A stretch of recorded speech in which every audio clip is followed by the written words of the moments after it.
I'm David Scandura. I'm Justus Burkett. And today we're here to find out, is Re-Animator the greatest movie ever made? You'll never get credit for my discovery. Who's going to believe a talking head? Get a job in a sideshow.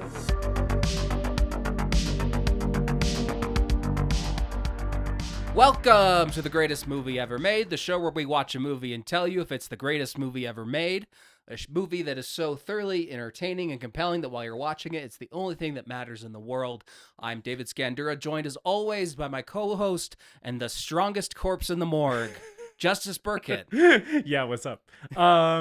I listeners who listen every week might have noticed I didn't do my normal thing where I interrupt David's intro.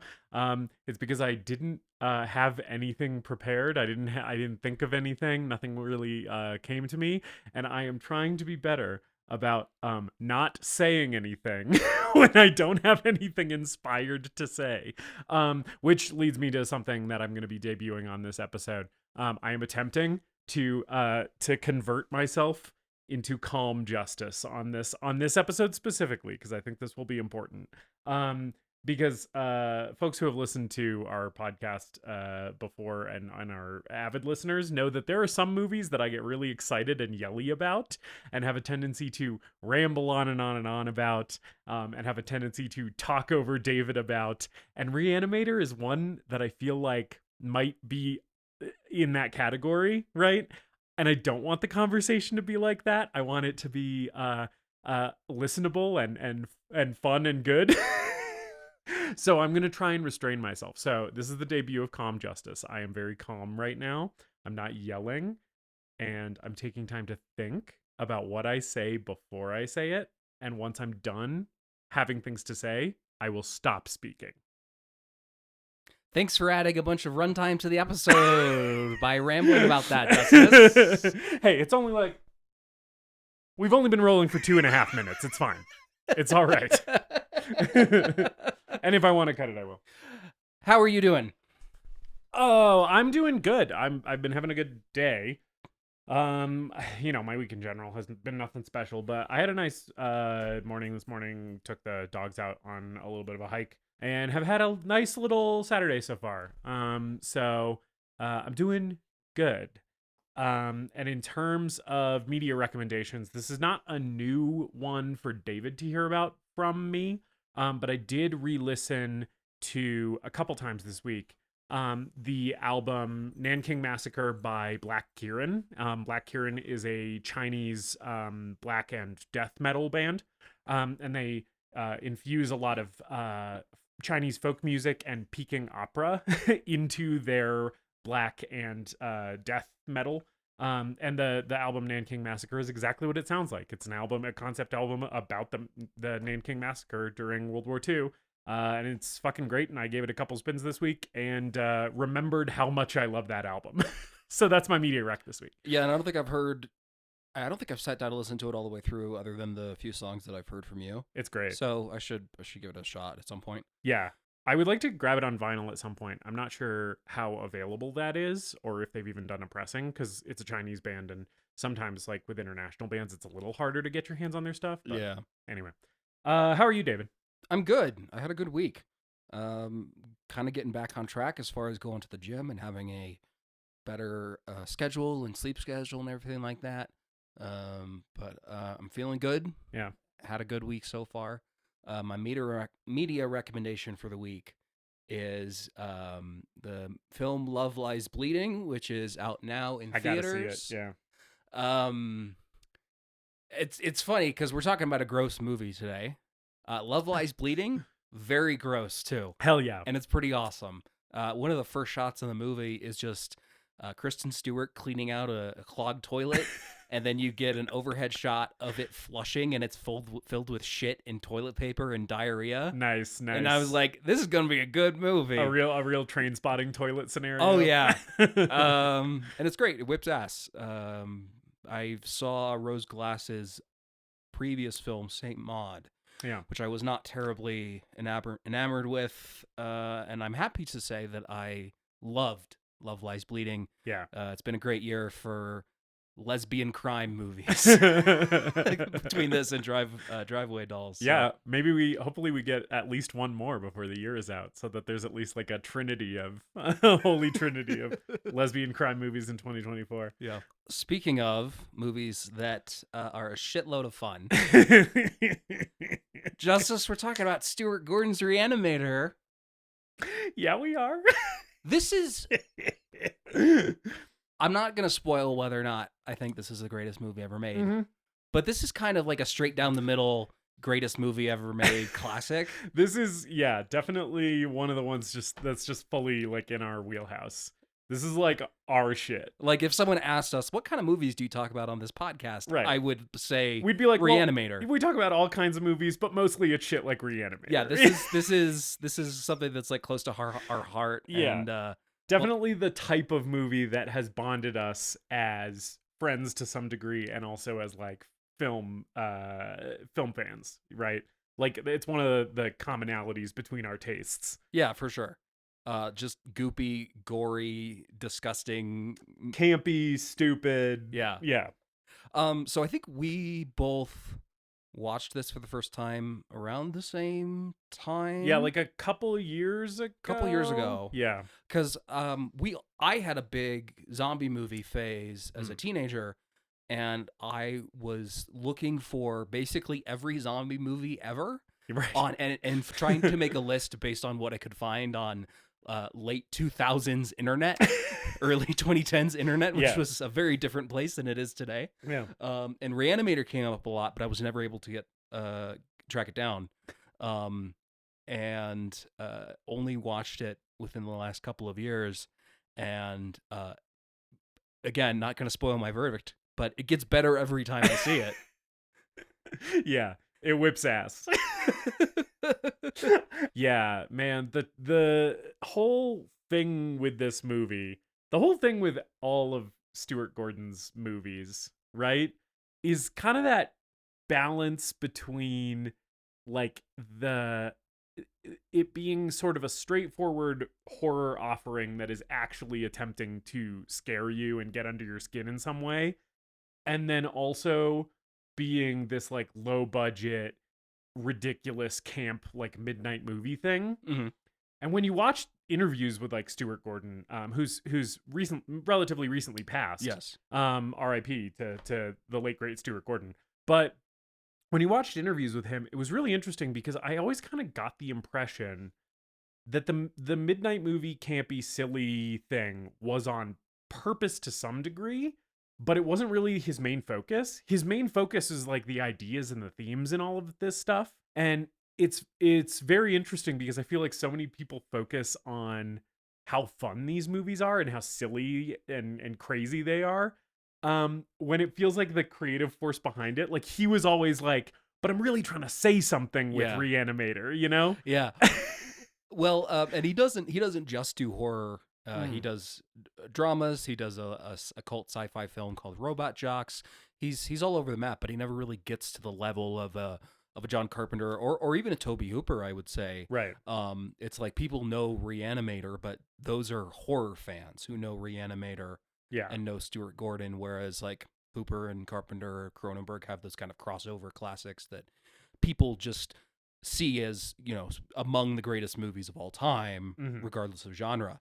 And it's interesting because Stuart Gordon starts in theater, which is where I think the themes, treating these things very seriously, I think that's where that came from. Also, boy, oh boy, can you tell in his directing style that this guy came from the theater? Because one of the things that is so funny about Re-Animator and the other Stuart Gordon movie I've seen, From Beyond, which is his follow-up to this. Yeah, I don't think I've seen any of his other ones. Like, I know of them. Like, I know of Castle Freak and, like, some other ones. Yeah, the only other one I've seen is Castle Freak. Yeah. This, From Beyond, and Castle Freak. But it's very funny, because, like, this movie and From Beyond, even the scenes that are, like, at night and in the dark are very... Not I don't want to say well lit, because sometimes it looks not great. They're very brightly lit. And you could tell that that's like a theater guy thing, right? Because it's like, well, yeah, like if it's nighttime, the audience still has to see what's going on. So the light's bright, it's just kind of blue, you know? And I also feel like some of his blocking, he does do a lot of theater stuff there where it's just like, okay, the camera's just kind of holding and there's two actors in the frame and they're sort of cheated out so that they're half facing each other and half facing the camera, right? Like I see that in his movies a lot. And the costumes too, which that's more in From Beyond than in Re-Animator. Although there are some costume things that I did want to call out with this movie. But he always has such bright, bold colors on his characters.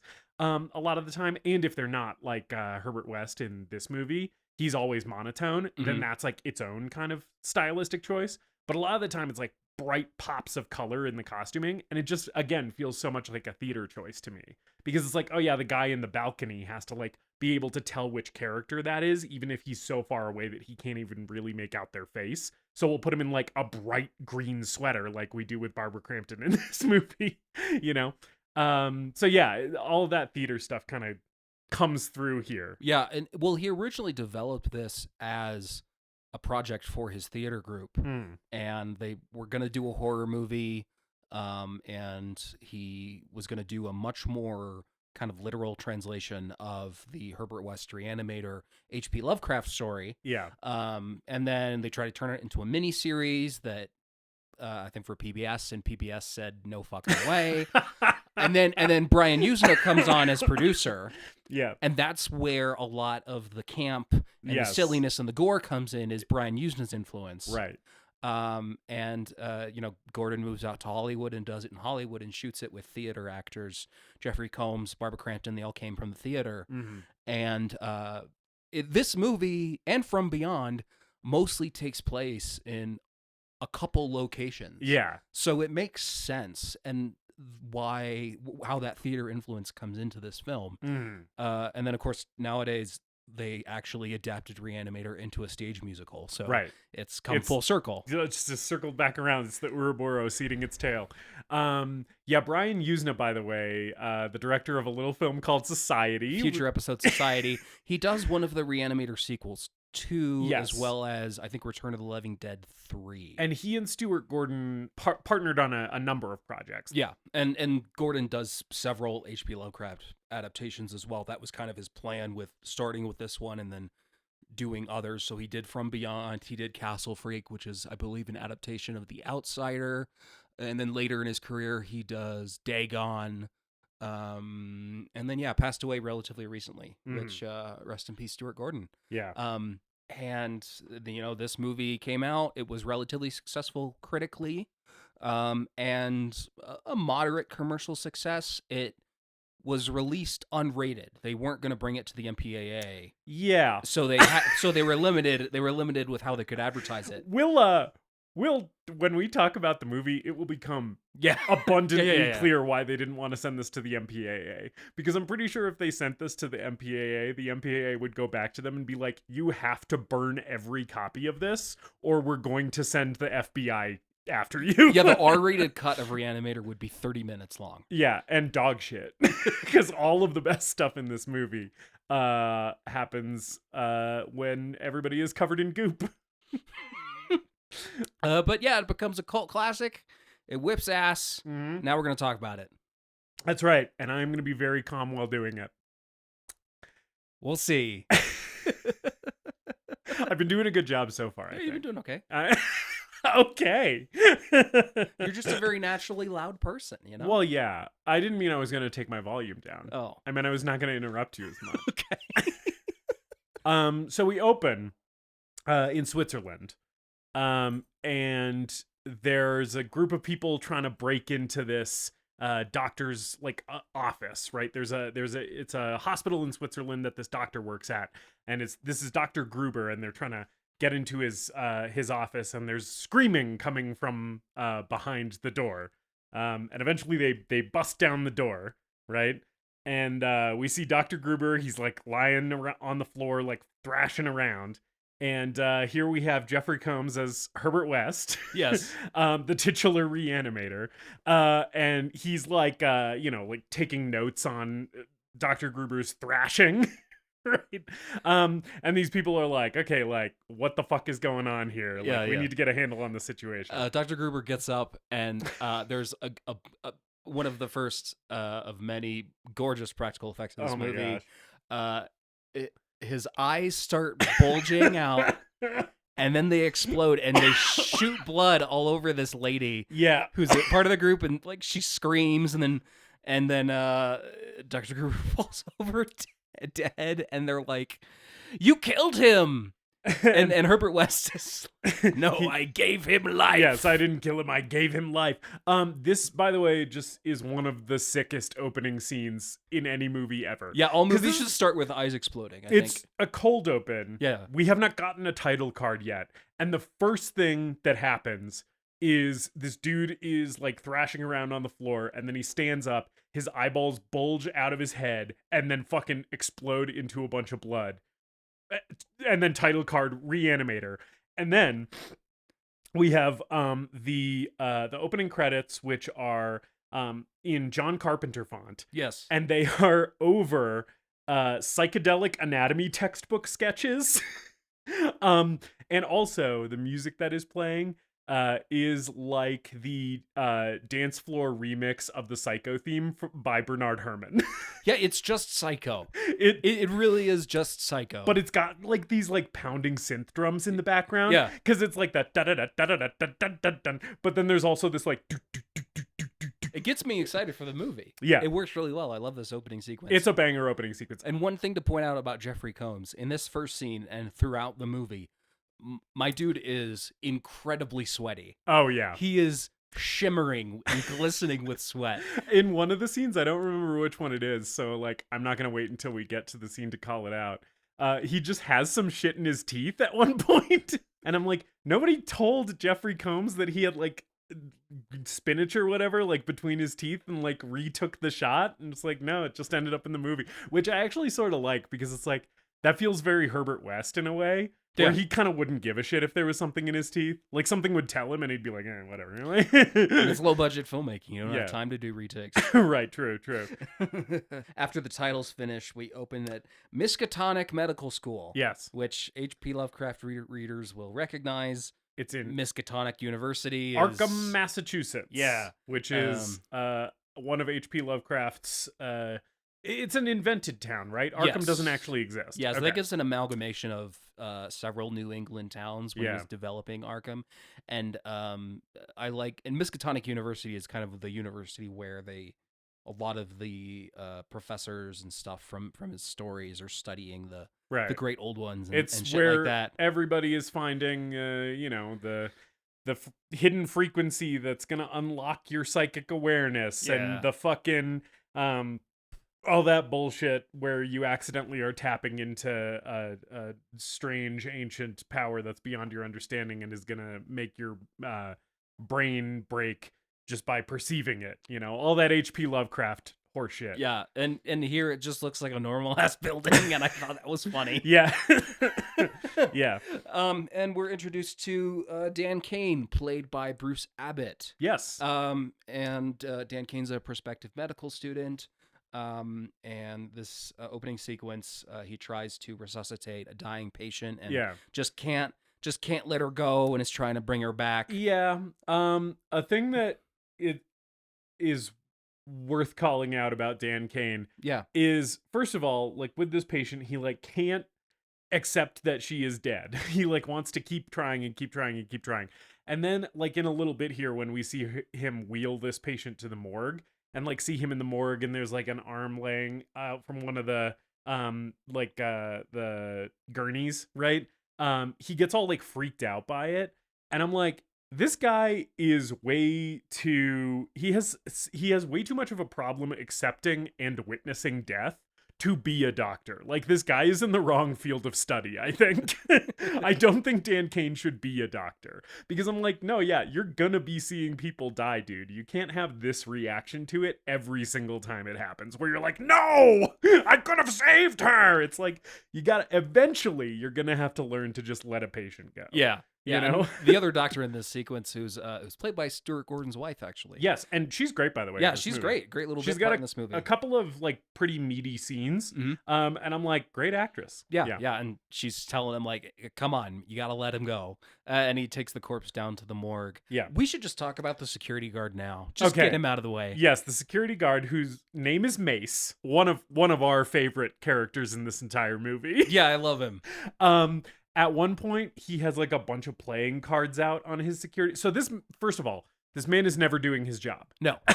He sits at his desk and Yeah. then occasionally he'll say, I'm going to go take a break. Yeah. And just gets up to go to the bathroom. Yeah. And he wasn't even working to begin with. Right. It's funny that he has a desk. Yes. Is that weird to you too? It's kind of weird that the security desk for the morgue is just in the middle of a hallway. Yeah. Like, it's like taking up half of the hallway. So it's like if you're like wheeling a body to the morgue, you kind of have to like wheel around Mace's desk to even get in there. It is weird. I don't.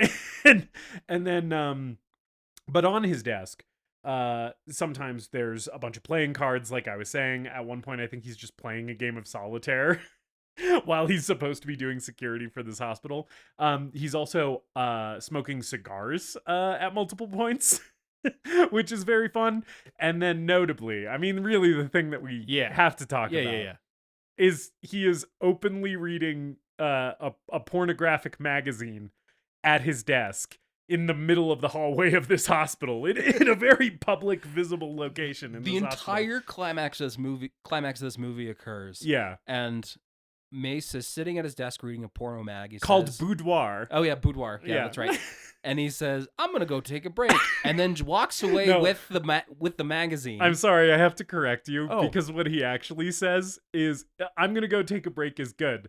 But what he actually says is better, which is, break time. Break time. Yeah. And then he presumably just goes to the bathroom and jerks off while the entire third act of this movie happens. Not presumably. That is absolutely. 1000% what is happening. The climax of this movie occurs, and as it's happening, which when we describe the climax of this movie, just keep in the back of your mind, that while all of that is happening, Mace the security guard is in the bathroom cranking his hog.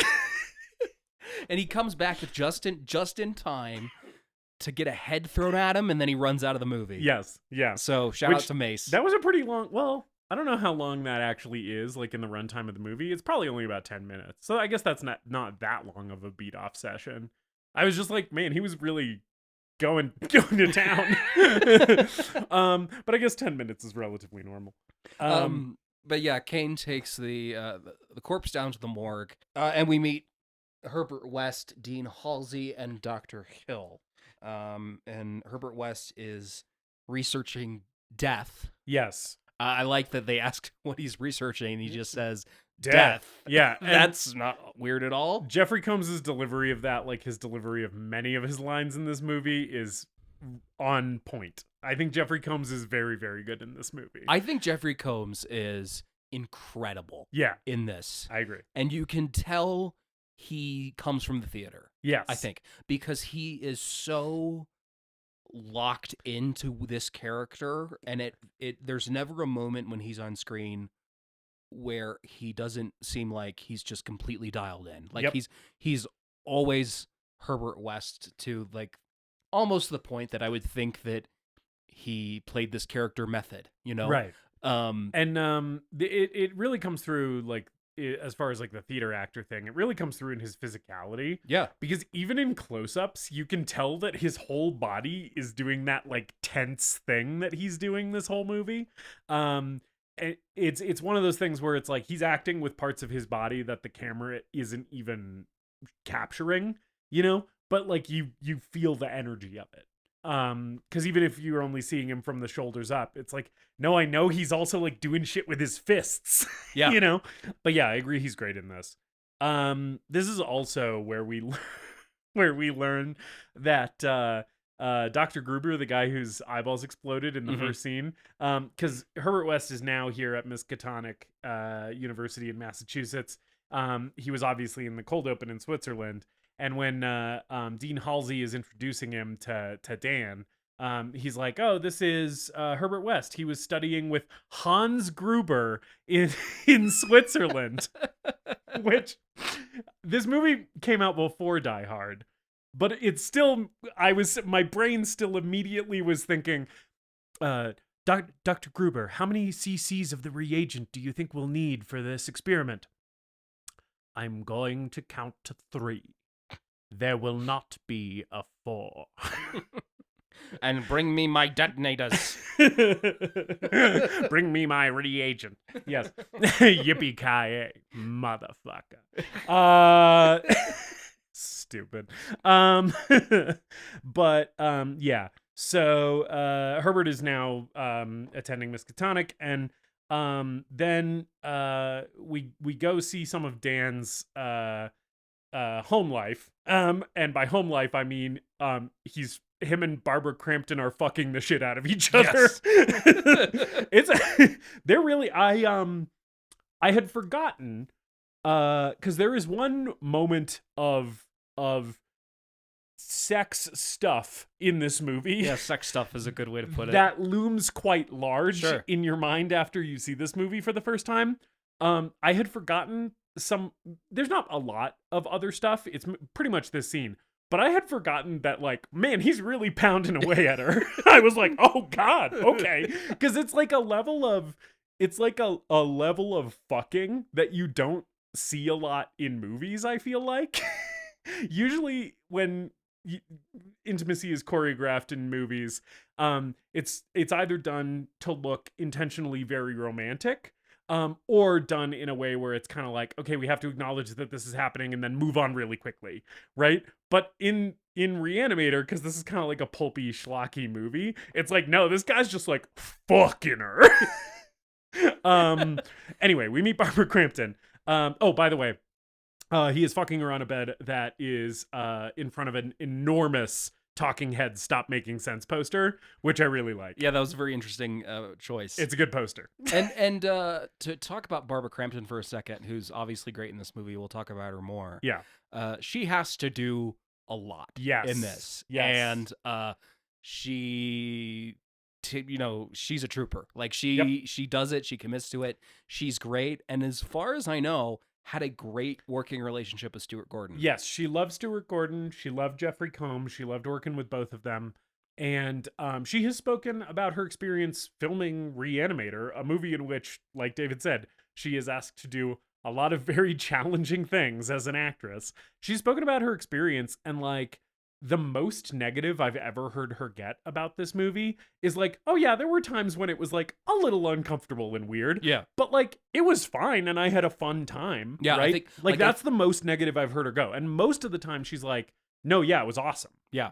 Yeah. And I think this sex scene was one of the first scenes that they shot together. Mm-hmm. And it was like, it starts awkward, but after a little while, they got over it and they had a really good time, and it sounds like they had a really good shoot with this movie. Yeah. A lot of it was quick and dirty, low budget filmmaking. But she's great, and she's a horror icon because of this movie and her other films with Stuart Gordon. So yeah, we should talk kind of a little bit just about our feelings about Barbara Crampton, because I don't feel like this movie does her justice necessarily. I think she's great in it, but I think I even feel like I heard Barbara Crampton say this in an interview, that her role in From Beyond was essentially part of her compensation for doing this role in Re-Animator, because in From Beyond, she gets to play the Jeffrey Combs role in Re-Animator, kind of, right? She gets to be the mad scientist who goes from being kind of like, this isn't really true of Herbert West, but like her arc is like she goes from like mild-mannered scientist to like raving Victor Frankenstein psycho. Yeah. Right? And that is such a fun, great dynamic performance from her. where when you have seen From Beyond and then you go back to Re-Animator, you're kind of like a little bit of underusing Barbara Crampton in this movie. I think the movie once you see what she's capable of. Yeah, I think the movie originally had more of a focus on Dan and Megan's relationship. Yeah. To the point where when Jeffrey Combs signed on to this, he's like, "Oh, I'm just going to play a fun little supporting role," and yet he's kind of the dominating force of the movie. Right. Yeah, I would say that like Dan is technically the main character of right. the plot wise, but it's like you kind of don't give a shit about Dan. You're kind of just like, hey, Herbert West. Yeah, that's the guy I'm interested in. And Bruce Abbott is fine. Yeah, he has to play the straight man. Yep. He has a really, really great moment of acting that I'll call out when we get there. Yeah. And Barbara Crampton, similarly, she has to play this kind of straight and serious, and is like really, she's really committed to the romantic aspect of her character. Yeah, and there's not really a lot else to the character that the script gives her, which when I'm saying like the movie's underutilizing Barbara Crampton, like that's what I mean. Yeah. Right? Is it's basically like her one thing is basically like I'm in love with my fiance and then I'm mad at my fiance, but I'm in love with him anyway. And that's pretty much it, right? In terms of character motivation. Yeah. I mean, there's the stuff with her dad, but like the main thing is basically like one of the two men in my life, right, is either making me sad or making me mad, right? And I just feel like she deserves more than that. And thankfully, Stuart Gordon gave it to her in From Beyond. So if you have watched Re-Animator and you're listening, but you've never seen From Beyond, I would highly, highly suggest that you go watch that movie because that's where you'll really appreciate Barbara Crampton at the height of her powers. Yeah, I think she's great in both, but you're right. I think From Beyond is just a stronger character for her overall. Yeah, just gives her a lot more to do. Anyway. So Dan, like this funny moment where Dan pretends to be a zombie and he gets out of bed and then Herbert West shows up because Dan put out an ad looking for a roommate and yes, Dan just answers the door naked, wrapped in a sheet. Yes. I like that he takes the sheet off because someone is at the door and then realizes that his cock and balls are out and then wraps the sheet around him. And there is definitely a moment where Herbert kind of looks down and looks back up. So he's definitely just seen this man's dick and made a point to notice it. He's so dismissive of Meg because, as we'll learn, he thinks Dan is of use to him. He thinks Dan is important. Yeah. Right? So like she calls him Mr. West and he completely dismisses it. Right? And then Dan calls him Mr. West and he's like, oh no, I need to be friends with you. So I'm Herbert to you. Yeah. It's just such a perfect little microcosm of his character. I really love that little moment. It's kind of a love triangle. It absolutely is. Megan and Herbert are both fighting for Dan's attention. Yes, 100%. But I have seen that apparently there are some horror fans within the asexual community who have kind of latched on to Herbert West as like an asexual icon in film. Interesting. And I think I get it watching this movie because he's always just supremely disinterested with anything to do with like sexuality or and I think there is sort of a love triangle between Dan, Meg, and Herbert where Meg and Herbert are kind of both vying for Dan's attention, right?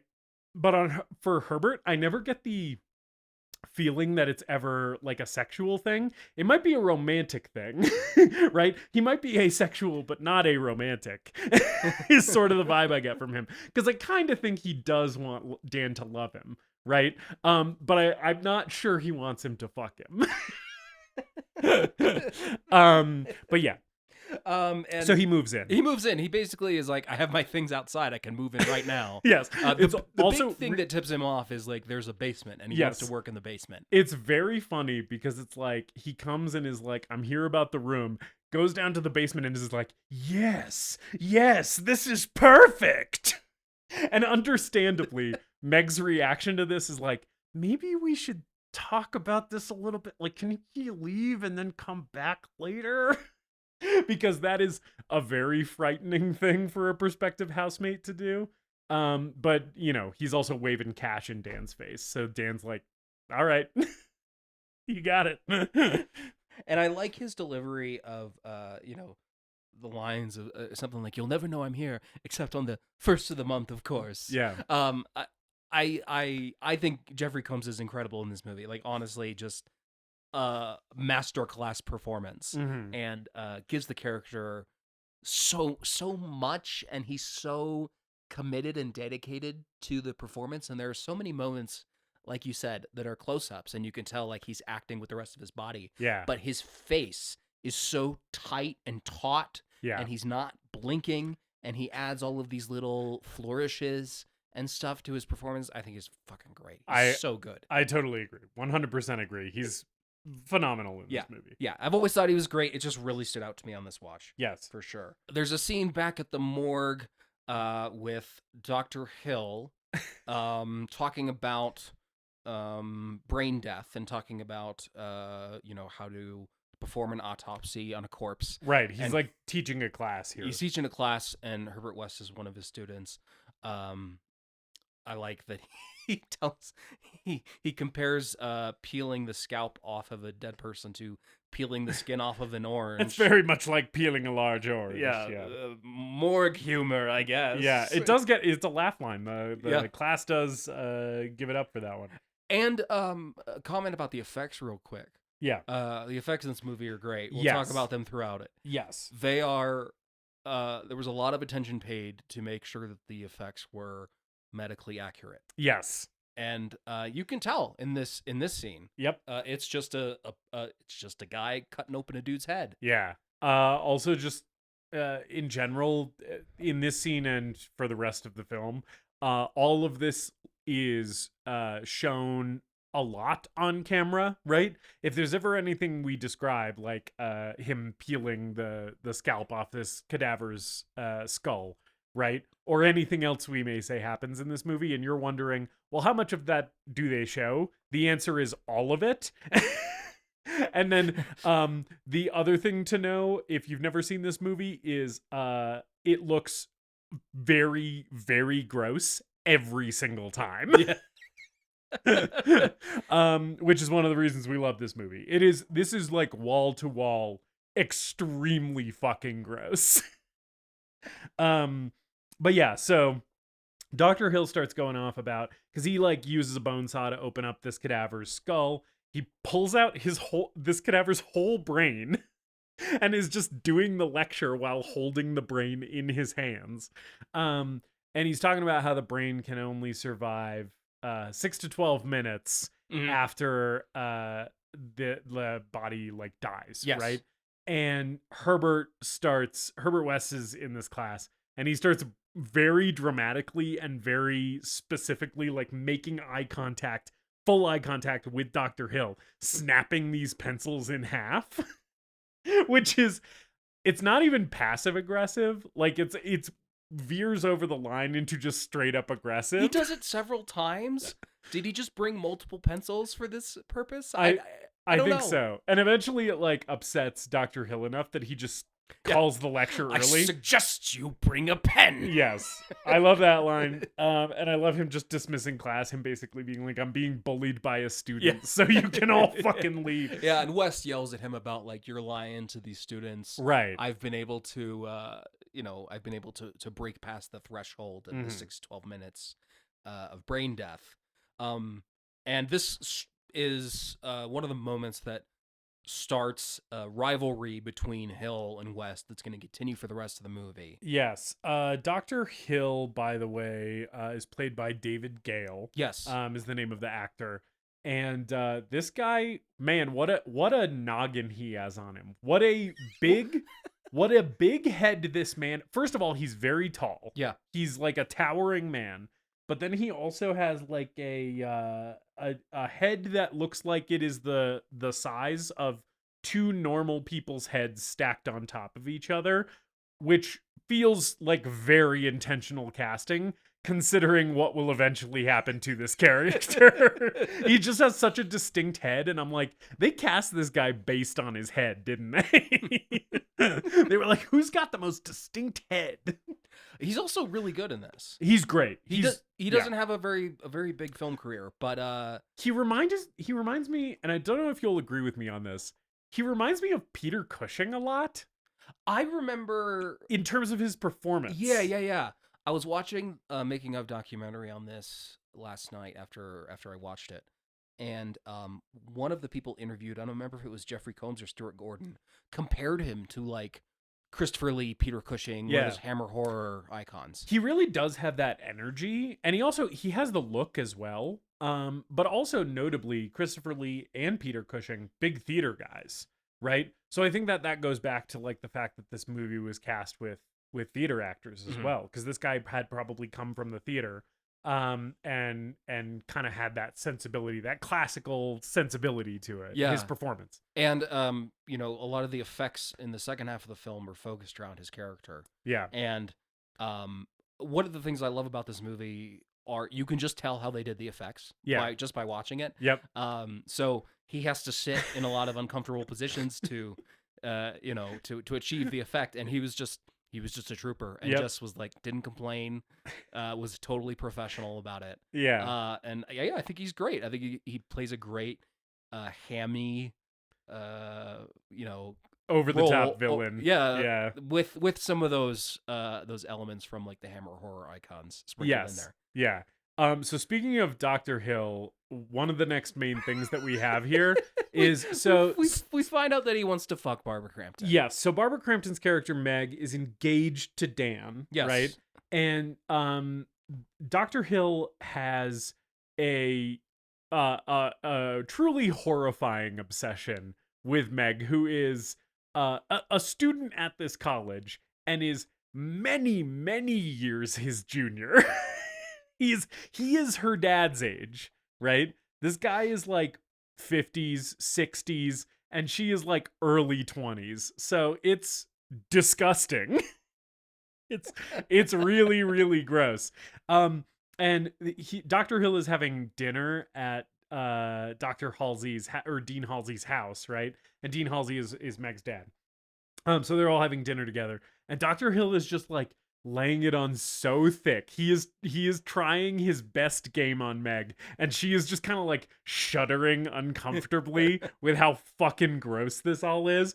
And in this moment, all I was thinking is, if Dr. Hill was my doctor, like if I was a resident of Arkham, Massachusetts, suffering from some kind of ailment, and I went to Miskatonic Hospital, right, and Dr. Hill was my doctor, I would be like, I'm just gonna let this disease run its course, because there is no way I am letting this man put his hands on me. because God bless him, David Gale has to play a huge disgusting creep in this movie. Yeah. And he really nails it. Yeah. This character really gets under my skin at points in this movie. Yeah, where I'm like, oh, what a fucking perv. I don't think he deserves a disgusting shit people watch. But No. like, this guy's a full on fucking skeeve. Oh yeah. He's because this movie's a little sleazy, right? Oh, just a little. Just a little, Justus. But unrated for gore and just a hint of sleaze. Yeah. Just a dash of sleaze. The sleaziness in this movie, right? He has to be a big part of. Yeah. And I feel like Barbara Crampton, he's a real trooper about it. You know. Anyway. So then that happens. We sort of establish Dr. Hill's creepy, disgusting obsession with Meg. And then Meg's like over at Dan's house. Mm-hmm. And I like her reading a book on the couch, and Dan like trying to get all snuggly with her, and her being like, fuck off, I'm mad. And she's mad because Herbert's there. Megan's like, what is he up to in there? Is he jerking off, presumably? Which, yeah, is he just pounding pud in there all day? Right. What is what is he doing in there? He's in his room with his door locked all day. And Dan kind of looks over at her like, does she know?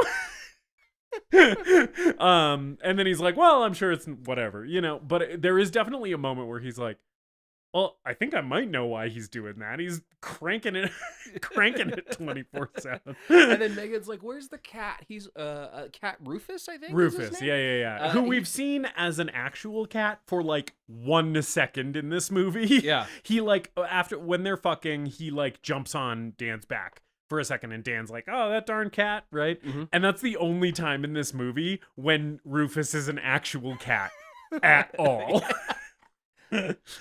Anyway. Yeah. She's like, he's always so friendly. Where is he? And they get up and they start looking for him.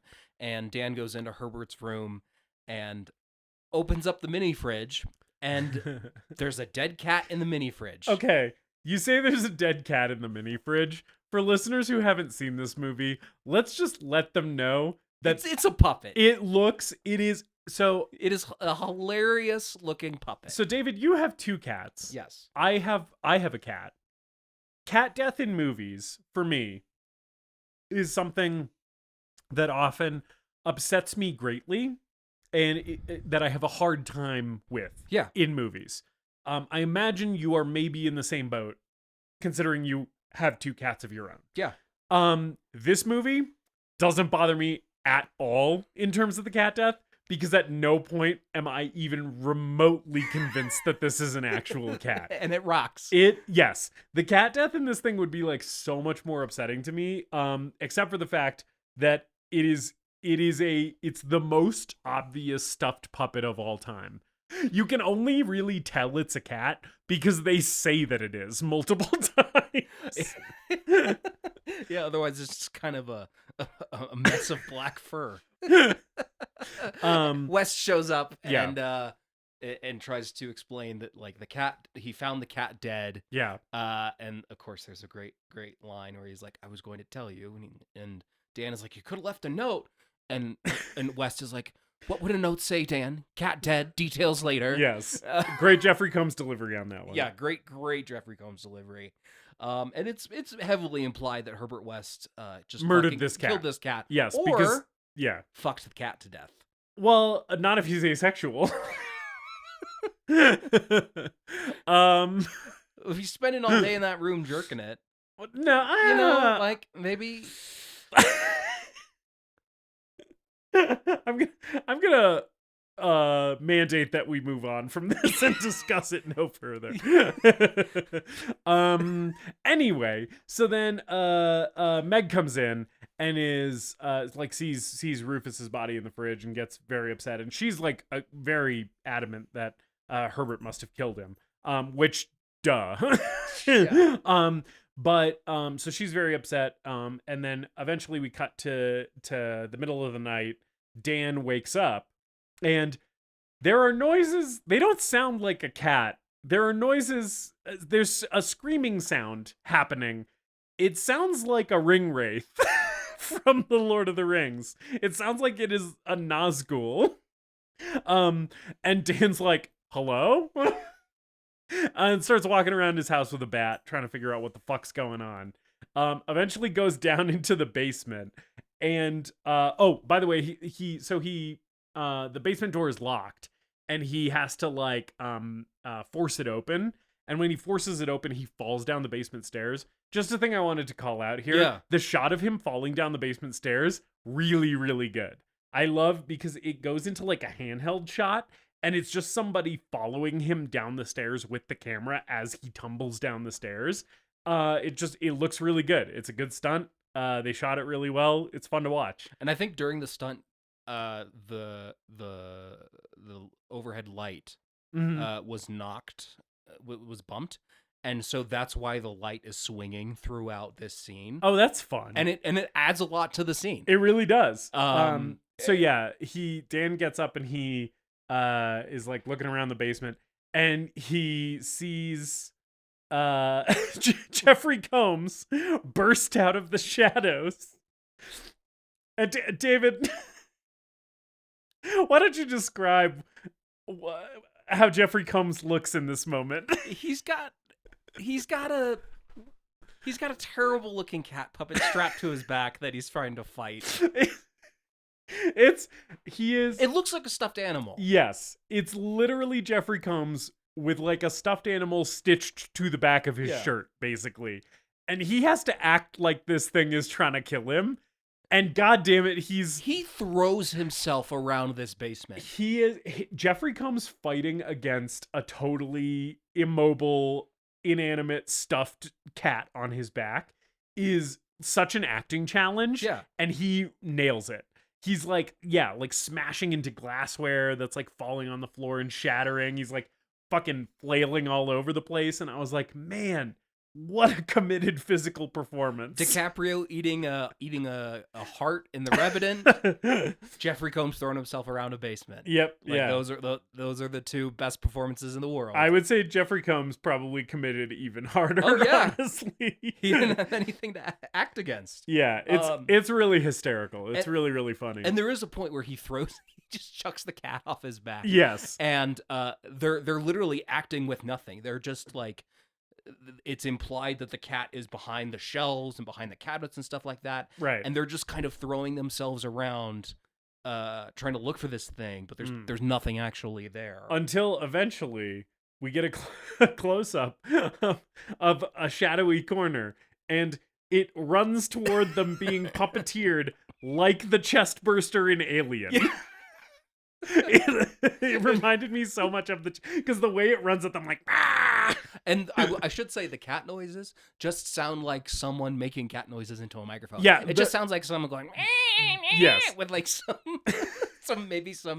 effect on it or something. Yes, to make it more high pitched. But it's so silly. It's absurd. And so it runs at them like the chestburster from Alien, and then, hey, batter, swing batter, he fucking clocks this thing into the wall. And there's some fucking strawberry jam that hits the wall here. And then Herbert's basically like, because they're talking about the cat, like they have it on the table afterwards. And Dan's like, it was dead, I saw it in the fridge, like, what the fuck? And Herbert's like, I brought it back to life, like, I have this reagent, and I can inject it into the brain, and it makes dead tissue come back to life. Mm-hmm. And Dan's like, you're full of shit. And Herbert's like, let me show you. Yeah. And he brings the cat back again. And this is where we get some extreme close-ups on this cat puppet's face. And this is where I'm like, as a cat owner, 0% of me feels any kind of way about this, because this thing looks more like a sock puppet T-Rex than an actual living cat. Yeah, it looked like a sock puppet and some ground beef that they put on a table. Yes. The reason I said sock puppet T-Rex is because it does have sharp teeth, right? But it has teeth like a dinosaur, not like an actual cat has. Yeah. It's nuts. But the cat comes back to life and is like, and it's been smashed, right? So it just sort of writhes around on this table and makes noises, and it's fucking hilarious. Yes. And then Meg comes down and sees this as well, right? And is basically like, oh, it's Rufus. And Dan's like, no, it's not. Let's go talk about this somewhere else.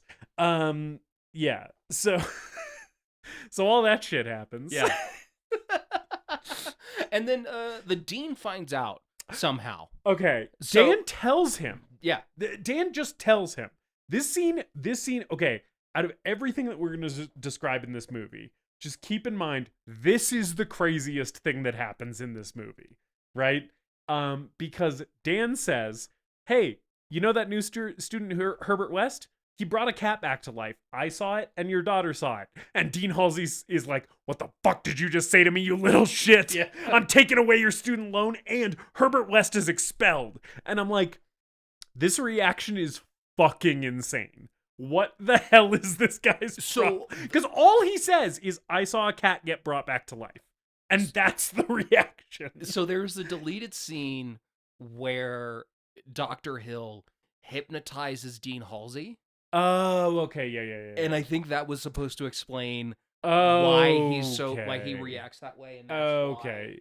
So without that scene, it just seems like Dean Halsey really overreacts to the information of a huge scientific breakthrough, right? Because one of your students is saying, hey, I saw a guy bring an animal back to life, right? And even if you think it's a prank, the appropriate reaction is not, your student loan is suspended and that guy's expelled, right? It would be like, well, if this is true, let me see as well.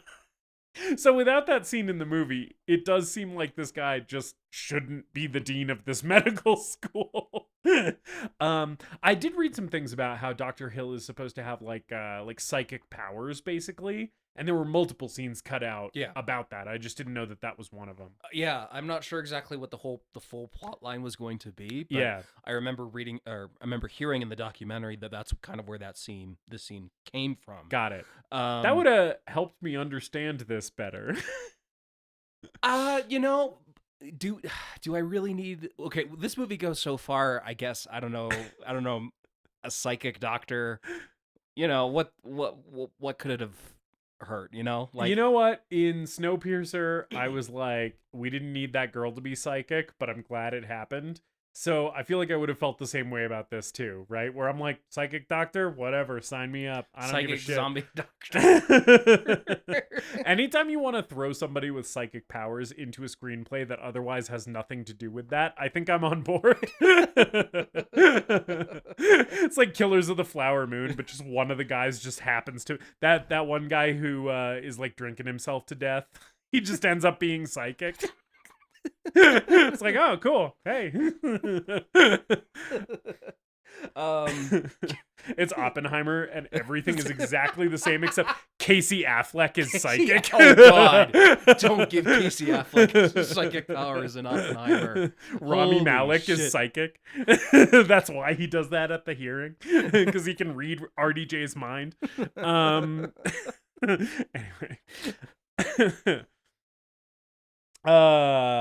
So Halsey is basically like, I would never want to hear about this cat reanimation shit again, and also Herbert West is no longer a student of this university. End of conversation, right?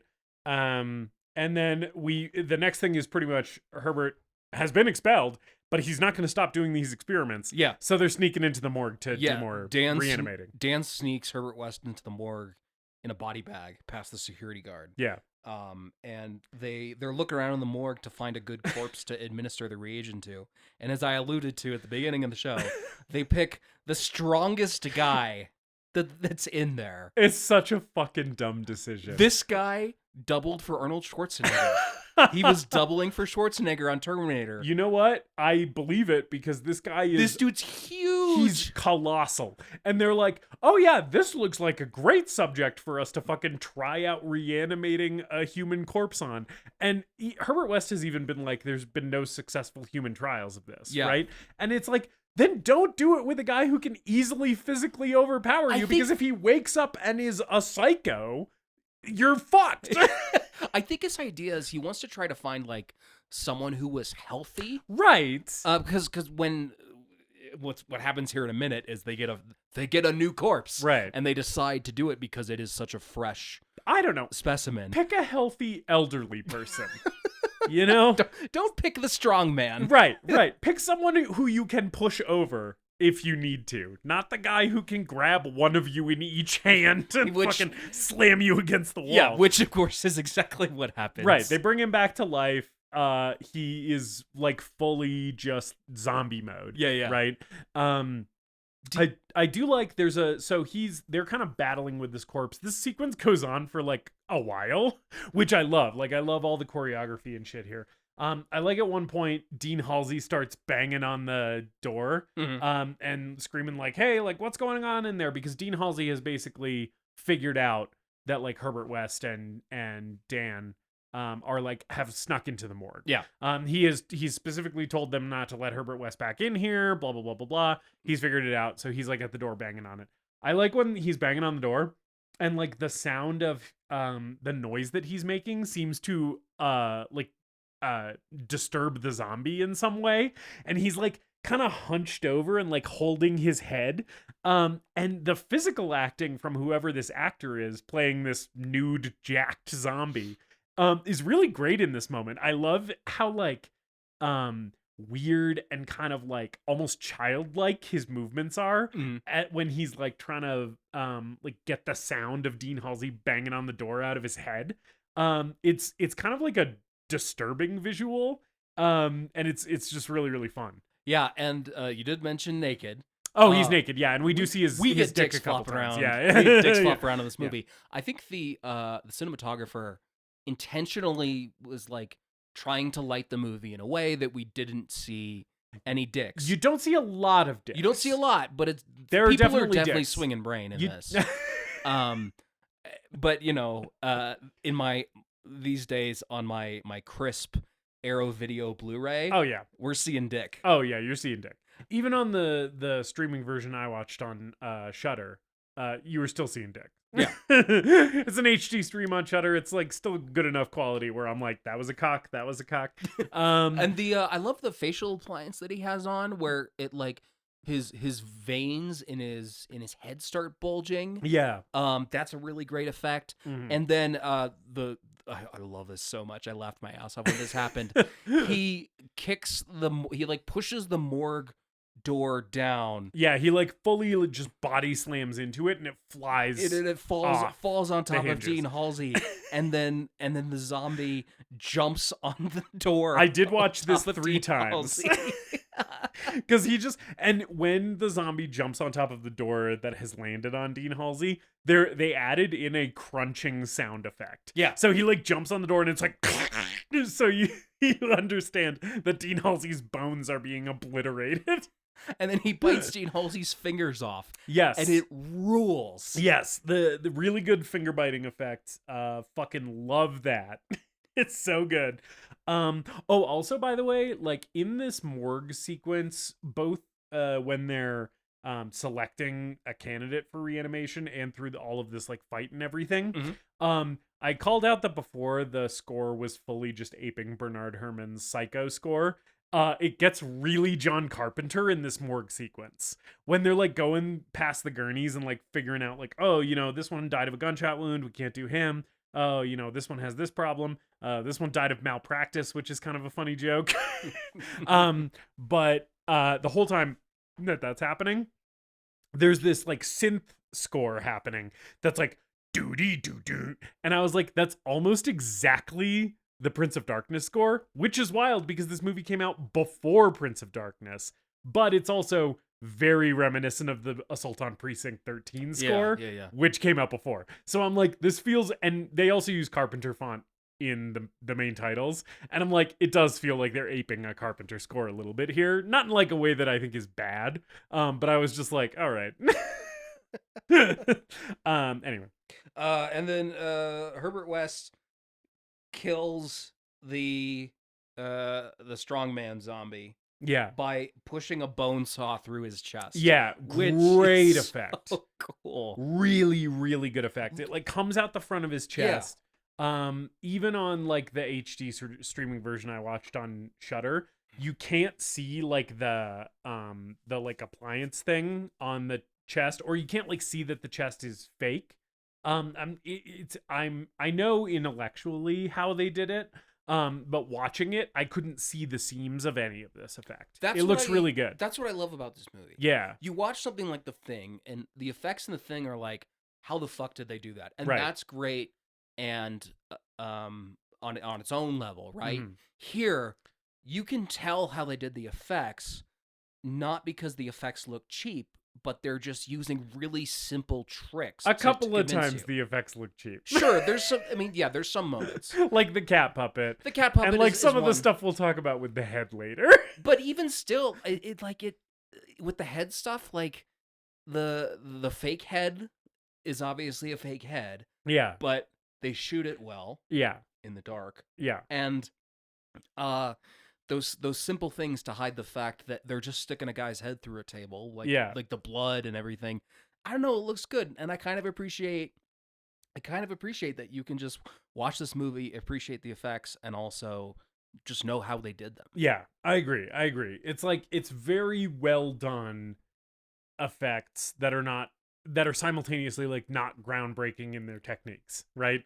It's like, oh yeah, you had a guy be on his knees and stick his head through a hole in the costume, and then you had somebody else behind him in the rest of the costume holding his head on the sides with their hands, right? And it's like a Halloween costume level of technique, but it's executed extremely well, right? So yeah. Anyway, so Dean Halsey eats shit here. He is dead. And of course, Herbert West is like, hey, fresh corpse. Perfect time for me to whip out my reagent. The reagent, by the way, we haven't talked about it yet. It looks like the inside of a glow stick. It's just bright, phosphorescent green, glowing liquid. Yeah.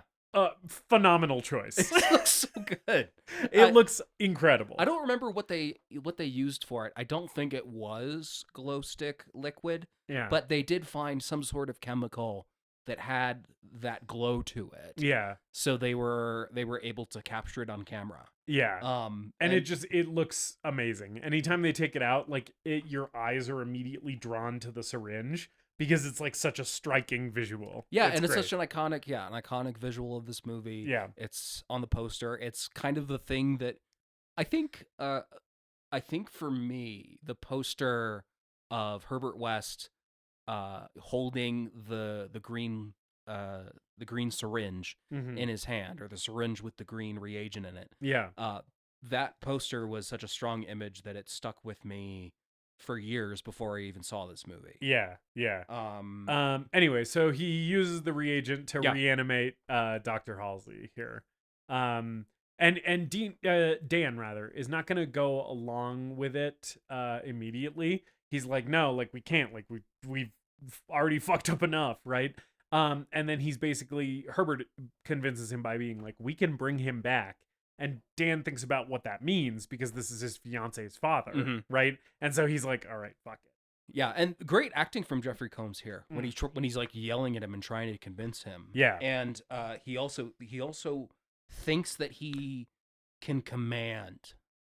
He has power to command, a zombified Dean Halsey, because that's what they're trying to do, right? With the strongman guy. Yeah. Herbert's trying to get him to listen to his commands. And at one point it like sort of almost works, which is what has Herbert so eager to repeat the experiment, right?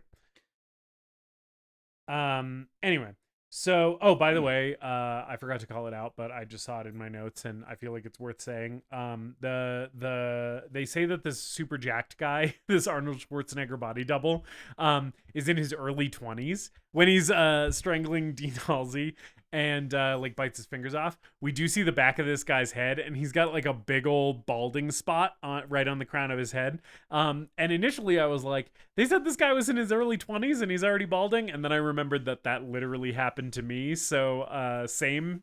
Yeah, I know a lot of people who didn't make it out of their 20s with their hair. Yeah, I am one of those people. It was very funny because initially my first thought was like, they said this guy was early 20s. That's not an early 20s hairline. And then I was like, oh yeah, it is. No, it's mine. Actually, that was me at 23. My hair looked like that. Which is why I'm bald now. Anyway. Oh, by the way, so they bring Dr. Halsey back to life. And then Dr. Halsey immediately starts freaking out, and he's like going zombie mode, just like the other guy did. Mace, the security guard, rushes in here, and he rushes in gun drawn, shirt 2 sizes too small. I don't know if you clocked this. I didn't. But his shirt is so tight in this scene. He's got like full on, there is a lot of definition around his male breast tissue, as it were, because this shirt is kind of clinging to him. And then also his biceps look fucking insanely jacked because his shirt is just like skin tight on the arms. And I love him coming in just immediately with the gun. Like, he heard a noise in the morgue. First thing that he's doing is pulling out the gun. Yeah. And Megan comes in at this moment too, as the dean is strangling Herbert West and Dan. There's I don't remember exactly how we get here, but there's a moment where Dan is like bent over on the ground in the fetal position. Yeah. And Herbert West puts a blanket on him and just kind of holds him. Yeah, I think that's after they restrain Dean Halsey. I think this is just Dan's kind of reaction to the whole fucking thing. Yeah. I think they love each other. Yes. Love each other. It is a nice little moment of like Herbert kind of being very tender with Dan. Yeah. And it's like, the thing with Herbert is like, he sort of sees Dan as a means to an end, right? Yeah. He's like, I need a partner. I can't do all this shit by myself. So some of his kindness toward Dan is like calculated and like is a means of manipulation, but I also kind of think he genuinely sort of likes him, you know? And this is just like it's sort of a sweet little moment in its own way. Yeah. There's a short scene here where Dr. Hill puts Dean Halsey, zombie Dean Halsey, in a straitjacket and a rubber room that's just in his office. Yes. Just a convenient little mini cell. He is a neurologist, so maybe this is just where he puts whatever crazy person he's studying at the time. And he's trying to convince Megan to let him do exploratory surgery, and getting very close to her and being very creepy. We do learn that he doesn't actually believe the thing I'm about to say, but it is still crazy to hear him say it, because he tells Meg, I believe the problem with your father is neurological. And it's like, this guy is clearly a zombie. He is spurting blood from the mouth constantly. He's fucking purple. He's got like raised veins all over his fucking face. Like, there has never been anyone who looked more like a zombie than this guy. And he's like, no, it's a neurological disorder. Which we learn that Dr. Hill doesn't actually believe, and like that's just what the line he's feeding Meg. But it's still crazy to hear him say it when we've seen what the guy looks like. Yeah. It's like, no, I don't think it's a neurological problem. I think he's a fucking zombie. And the next scene here is in the basement of Dan's house, and Dr. Hill just like emerges from the darkness to try to blackmail Herbert West to get his notes. Yes. Somehow he's just snuck in. And I love Jeffrey Combs' performance here, because you can see the wheels turning in his head as he like nervously hands over his notes to Dr. Hill, as Dr. Hill's looking in this microscope. And then he's also like you could tell he's like handing over his baby, you know, to him. And he's also scheming and planning. Right. And what he does is he kills him with a shovel. Yes, and he's sneaking up behind Dr. Hill as Dr. Hill like looks in the microscope and then stands up perfectly straight, this, you know, towering giant of a man, so he's a very striking physical presence, and he delivers a great, "I will be famous!" And then Herbert West fucking beams him over the head with a shovel and just knocks him out. And it's he's very funny. Plagiarist. Yes, which is the thing we haven't really talked about, but Herbert West does call out that Dr. Hill has been plagiarizing Dr. Gruber's work.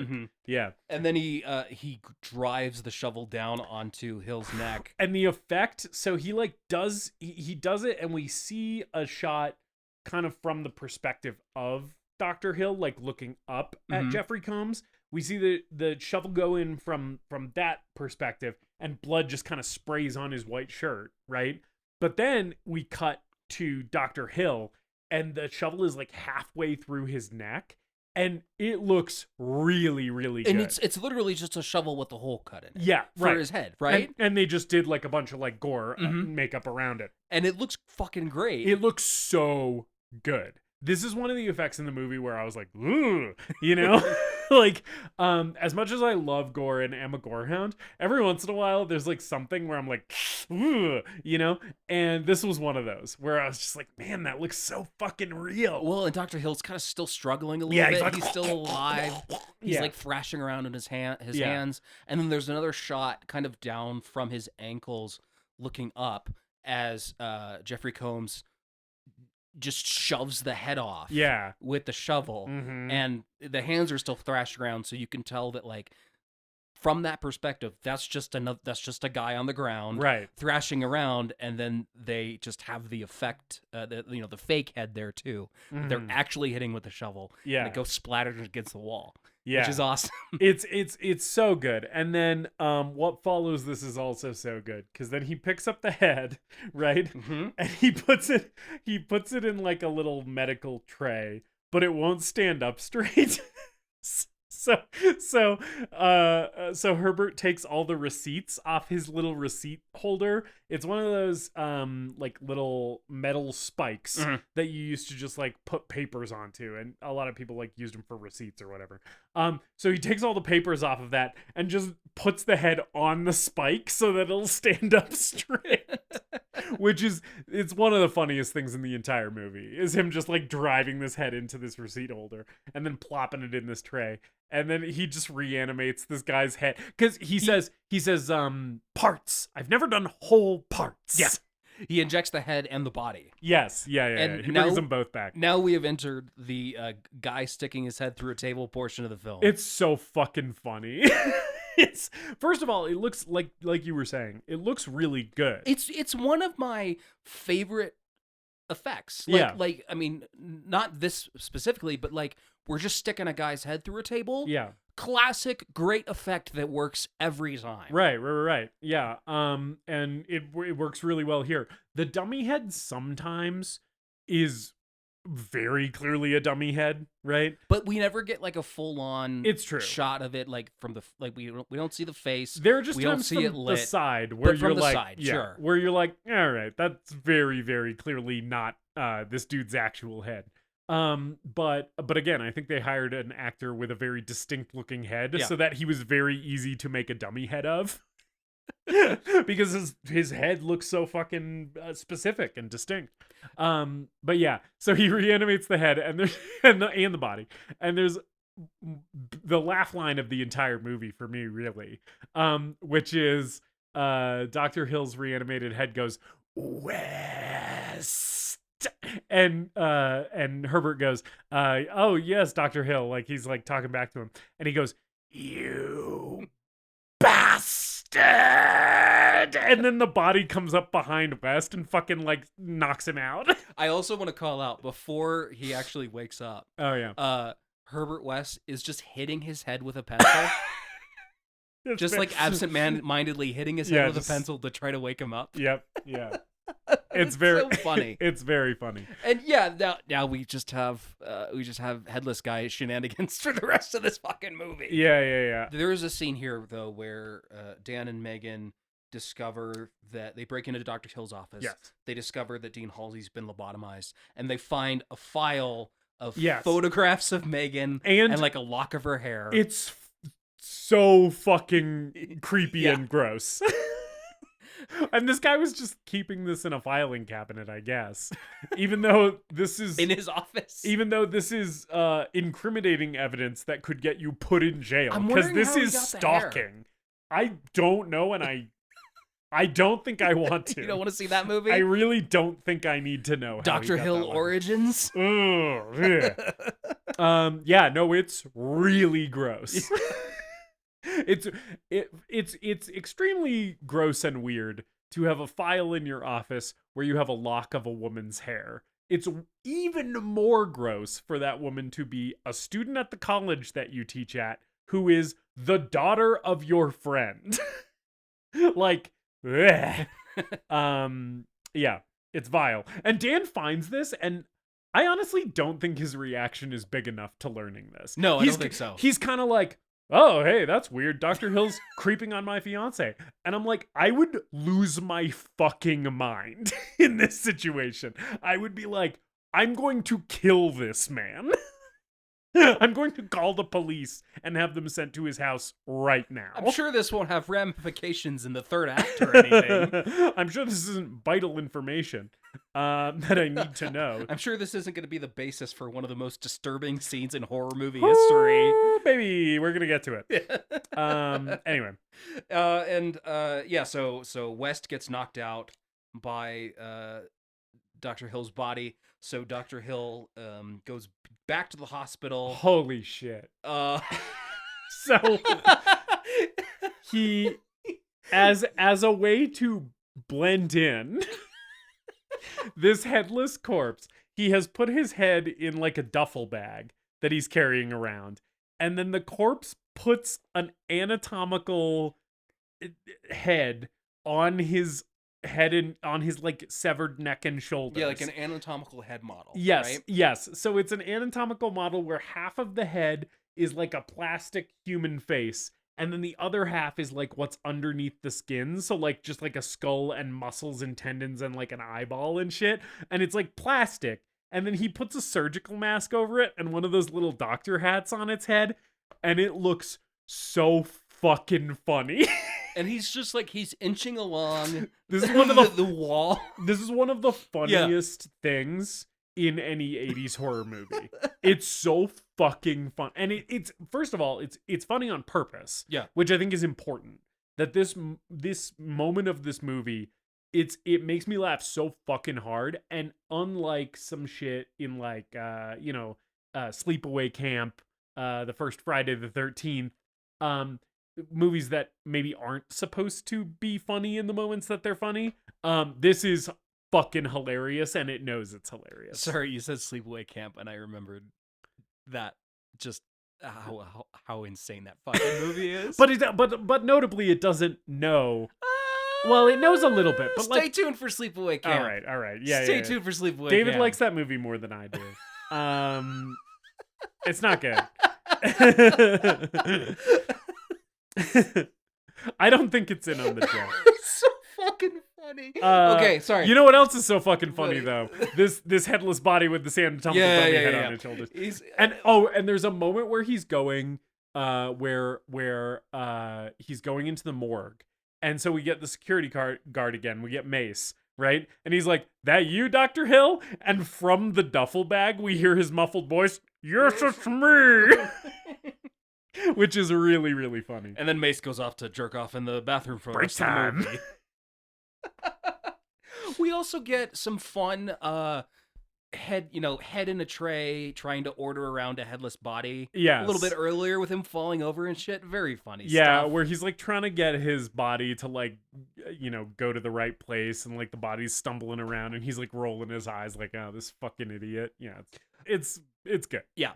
And then we get a scene here where at Dean Halsey's house where Barbara Crampton and Bruce Abbott break up, basically. Yes. And again, to go back to Barbara Crampton, she's really good in this movie and really playing this straight.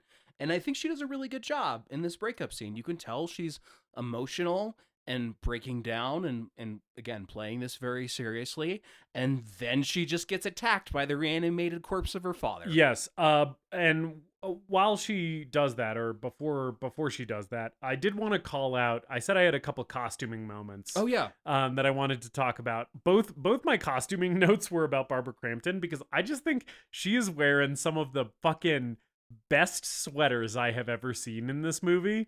There's a moment earlier, which is like when she's reading the book on the couch, like before they find Rufus. She's wearing like this teal sweater. It's like such a bright, vibrant color, like I was talking about with Stuart Gordon's costuming choices in a lot of his movies. But it's got like it's not a scoop neck. It's kind of like it's got like this drape neck thing in front, and then over her back shoulder on like one side of the sweater, there's like a tiny little like quarter cape thing that this neck line creates. And it looks fucking incredible, and she looks great in it. But then in this scene, in the breakup scene, she's wearing this sweater where it's like kind of this rusty brown color, but then the front is like a big like off-white V. So it's like this high contrast like light like V of the front of the sweater. And then like this kind of dark, rich, like brown everywhere else, like down the sleeves and everything. And every time she was on screen in this sweater, I was just like, that's a nice ass sweater. She is wearing the shit out of that sweater. It looks so good. So anyway, and it just goes back to what I was talking about with Stuart Gordon's kind of theatrical sensibility when it comes to costumes, because both of those were very bold reads from the back of the house costume choices for her. Anyway, but yeah, then fucking Dean Halsey's zombie busts through the door and kidnaps his daughter. Yeah. And he brings her into the morgue and straps her down to a table. So Dean Halsey brings in Megan, and then Dr. Hill's body strips her naked, straps her to a table, and we get... No, my friend, it is Dean Halsey stripping her naked. It is? It is the zombie of her own father stripping her naked. I am 100% sure about that because I made a note of how horrible and disgusting that is. Okay. That it is her reanimated father's corpse taking her clothes off. Yes. Yeah. It 100% is. Yikes, and the yikes The yikes is gonna will keep continue. going. So the Podmaster and I watched this movie together for the first time, and afterwards we both agreed that the scene that we're about to delve into is the most disturbing scene, one of the most disturbing scenes, it's up there for both of us, that we have ever seen in any movie of all time. And it's more disturbing than some stuff that we've seen, like the French extremity horror film Inside, and anything that happens in Last House on the Left, which is full of a lot of really horrible shit. And even stuff like Henry, Portrait of a Serial Killer, right? Some movies that are wall to wall depraved. This shit got under both of our skin even more, and I think the reason is just because it shows so much of it, which a lot of those other movies kind of don't do. They kind of are like, okay, well, here we're suggesting the horrible thing that's happening, but you're not actually going to see it. Your brain is going to conjure the image, and that's going to make it even more horrible, theoretically. And I'm like, but sometimes it's not more horrible. Sometimes you showing it to me is just more horrible. I think that was Brian Usna's philosophy. Yes. I think that's what he said. He was like, yeah, they always say don't show it. I'm just gonna show it. Yeah. Which, so what happens is, Barbara Crampton is nude on a table, and Meg is, sexually assaulted by a decapitated head. So it starts with the head that's being carried by his body. Yeah. The head starts kissing her and kisses his way down her body. He's licking her nipple. Yes. It's really, And then, and the fun, of course, the funny thing is, the way they did this is it's literally, you can tell, it's literally just him standing off screen and they're just like cropping out his body. And there is just someone behind him holding onto his head with their hands. Which that was very funny for me to think about. And this time made the scene less disturbing for me to just think about the guy behind David Gale holding his head between their hands while he was licking Barbara Crampton's nipple. And I was like, that guy's just standing there like, do-de-do, okay, I'm the hands. I'm the hands. and then the head eventually gets down between her legs. Thankfully, it's a pretty brief moment. It is a brief moment. I remembered this scene as being way longer than it actually is. Me too. It's like 20 seconds. Yeah. In my head, this was like 5 minutes of this movie because it looms so large after you watch this movie for the first time. I might be showing my ass by saying this. On the one hand, yes, it is disturbing. On the other, it's also pretty fucking hilarious. It's okay, yes. It is. And I think that's... It's because it's so absurd. You kind of like, you can't imagine that it's actually happening. And I think that that's part of what really gets me about this one, as opposed to something like it in some of those other more serious movies that I described, like Henry, Portrait of a Serial Killer. That movie never tries to be funny or fun, right? I think the fact that this moment is sort of funny makes it stick with me in a way that feels more disturbing and grosser, right? Because while it's happening, I'm like, ew, ew, ew. Right? Well, I'm thinking about like a comparable scene might be like the tree rape scene in Evil Dead. Right. And Evil Dead is funny. It doesn't really get super comedic until the later movies. But I think even in that... I disagree. I think that first movie's hilarious. I mean, the first movie's funny, but it's not being played for like slapstick like Evil Dead 2 and Army of Darkness are. Right. Not as overtly. For sure. Yeah. But I think the tree rape scene in Evil Dead is played a lot more straight than this is. Yes, I agree. And I think that's part of it, right? Is because it's like, it is kind of funny. And then I'm like, I don't want to be laughing at this, I think that's the thing for me. I think that's why this is more disturbing for me than some of those other scenes scenes in those other movies I mentioned, is because it's like, it does kind of make me want to laugh, right? instead of just be like, ah, yes, I will think intellectually about how disturbing this is. Instead, I'm like, I'm entertained by this, but also I want to throw up. You know? I will say I'm not opposed to this scene in this movie, even though it is something where, first of all, it's a little exploitative, right? Because we're seeing an awful lot of Barbara Crampton here. And as much as I like and appreciate Stuart Gordon, the exploitation tendencies that he exhibits in his work are worth noting and being like, that's maybe not the way that we view women in media anymore. Right? I don't think he's the most egregious example of that in the 80s by any stretch of the imagination. Right? But it's there where you're like, okay. Especially the way her character is written in this movie. Like, she doesn't have a ton of agency. Most of her stuff is basically just, I feel a certain way about a man. Right? Yeah. So then seeing her strapped down, fully nude, like full frontal and everything, and then seeing some dude licking her nipples, right? It's Can't wait for you to watch Castle Freak, by the way. It's, yeah. Look, I understand that it's pulpy and campy and fun. And at the same time, I understand that those two kind of can and have to coexist, where it's like, yeah, you can appreciate that something is campy and silly, but you also have to like hold it to some kind of standard. You can't just be like, this thing has no ethical standards because it's campy, right? But all of that being said, still love this movie, still love Stuart Gordon. I'm just saying, I'm very excited for you to find out, if the Castle Freak has a penis. Oh, and I know what the it looks Castle. like. I know the Castle Freak has a penis, and I know that he fucks. He does fuck. Castle Freak does fuck. I'm aware that the Castle Freak fucks. I've heard enough about that movie. I think that might be one of your Letterboxd reviews for the movie. It might be. Anyway, my main point being, this movie's a horror movie. Horror movies are supposed to frighten and disturb their audience, and this scene does that so effectively. No matter how many times I see this movie, I think this scene will always disturb me. I think it will always get under my skin to some extent, even if I'm sort of laughing at it at the same time. Yeah. So successful as a scene in a horror movie, and Stuart Gordon made a good horror movie because it disturbed me, and that's what horror movies are supposed to do. So I'm not mad about this scene being in the movie, even though it grosses me the fuck out. That's actually sort of working in its favor, because it's like, yeah, that was your job, and you did it. You know? Well, and there's something about both this and Return of the Living Dead kind of looking back on the Romero zombie films. Yeah.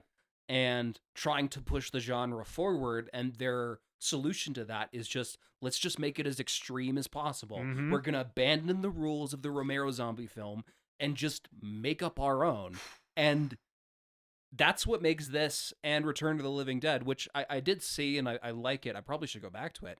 That's what makes both of these so memorable, is there's such a different take on this genre.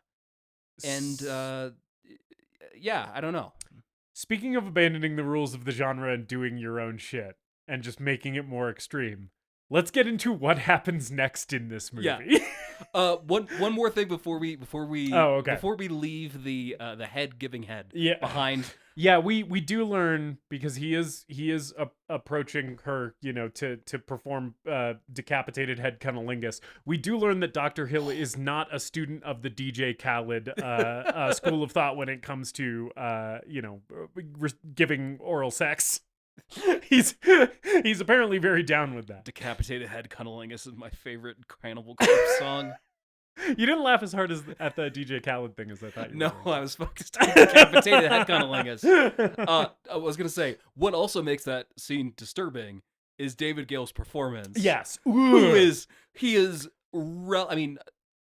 It's what the character needs, yes. Right? He is relishing every moment of that scene. Yeah, and apparently during the premiere, his wife got up and was like, David, how dare you? She was mad at him. Yeah. Which, after seeing this scene, I get it. Fair. I get it. Maybe I would have given my wife a heads up. Yeah. That's really on him for not preparing her for what she was gonna see here.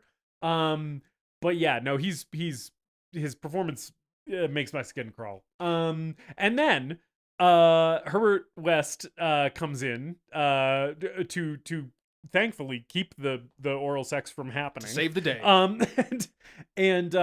So he shows up. Dan's also there. And he basically confronts Dr. Hill. They have a kind of fun face-off, right? Where Herbert has come in with like, he's got his reagent with him and shit. Mm-hmm. And he's like doing his whole speech to Dr. Hill about how like, oh, you thought you could steal my research. And then Dr. Hill, his body is holding his decapitated head. And this is where it's very clearly just David Gale on his knees and poking his head through like the costume. And then there's just somebody behind him also in like the arms of the medical costume, just holding the sides of his head. Right. And it does make him look like he suddenly got way fatter. Because David Gale's shoulders have to be in the costume, like around like belly / hip height. So it just suddenly looks like Dr. Hill gained way more weight than we had previously seen him carrying. But other than that, it's still like a very fun and well executed effect. And I love his performance as during this whole kind of villain and hero facing off bit is happening. I love David Gale kind of like sneering and at him as the decapitated head. It's all very fun.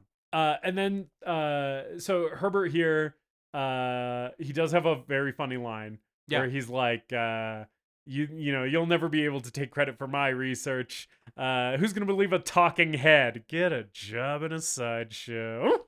Another great line delivery from Combs. It's really good. It's one of those where it's like, I think he probably delivered it that way every time. Yeah. Because that's just, I don't know how you are as an actor, but when I'm rehearsing something, I find the rhythm and I find the way that I want to say it. Yeah. And as much as I might add variations to that, I'm kind of doing it that same way every time. Right, to some extent, yeah. And I don't know, he just delivers it really well. Yeah. It's a great delivery. And then Herbert is basically like, oh, I came with a plan, right? He's like, I have a kind of a secret weapon, like a trick up my sleeve or whatever. And Dr. Hill's response is, so do I. And then all of the morgue tables, every single corpse on every morgue table pops up at once, like they were waiting for the cue line from Dr. Hill, and all start attacking. Okay, everyone, wait for me to say my cool line. It's gonna be... You guys, he's totally not gonna see it coming. I will say, so do I. And then you'll all pop out and he'll be totally surprised. So this is just a bunch of naked people in various makeup effects. Yes.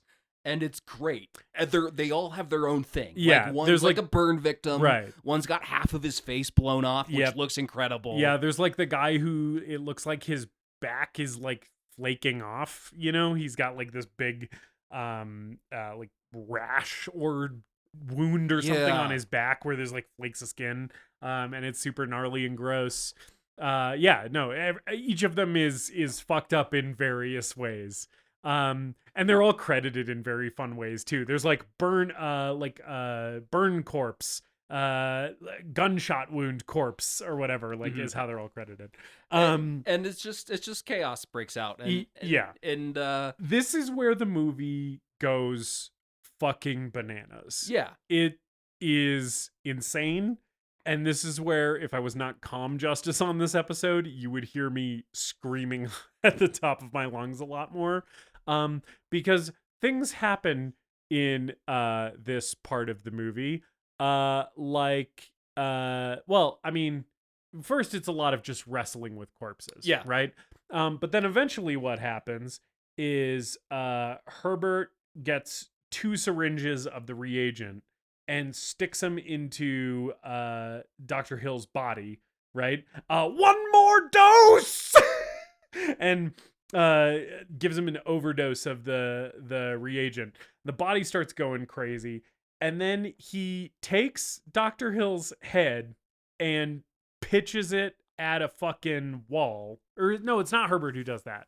It's Halsey, right? It's Dean Halsey. Yeah. The zombies start attacking Megan, and then Dean Halsey has a switch go off and Yes. starts trying to protect her. Right. So he grabs Dr. Hill's head and throws it at the wall in the hallway. As the security guard comes back. Like it is one of those. Did you ever have as a kid? Because there were those like super soaker squirt guns, right? But did you ever have the super soaker like grenade things that you would just soak with water? Yeah, and yeah, it would yeah. just be kind of a wet sponge that you would throw at somebody. Yeah. His head hits the wall like it's one of those. It is so soggy. And it hits the wall, and again, there's just a bunch of strawberry jam on that wall.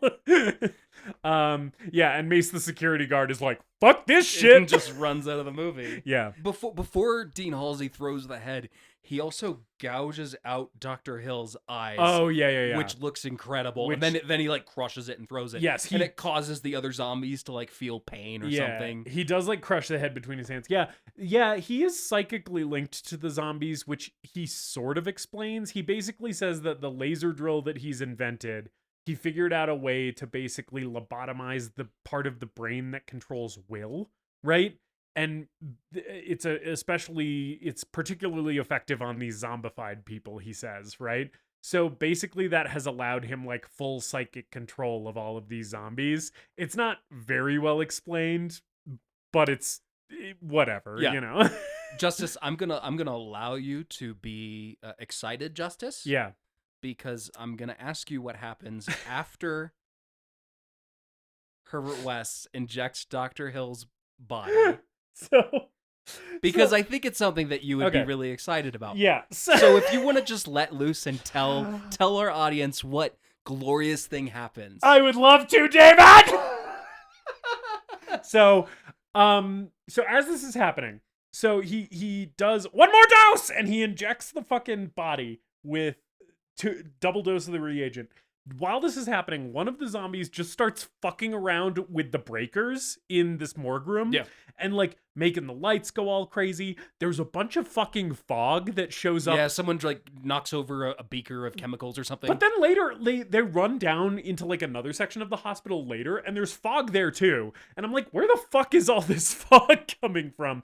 But okay, so what happens is this body starts fucking going all crazy because it's gotten a huge dose of the reagent. And the chest explodes, and it's super gory, and there's fucking guts and shit everywhere. The rib cage opens, and then and then Dr. Hill's sentient intestines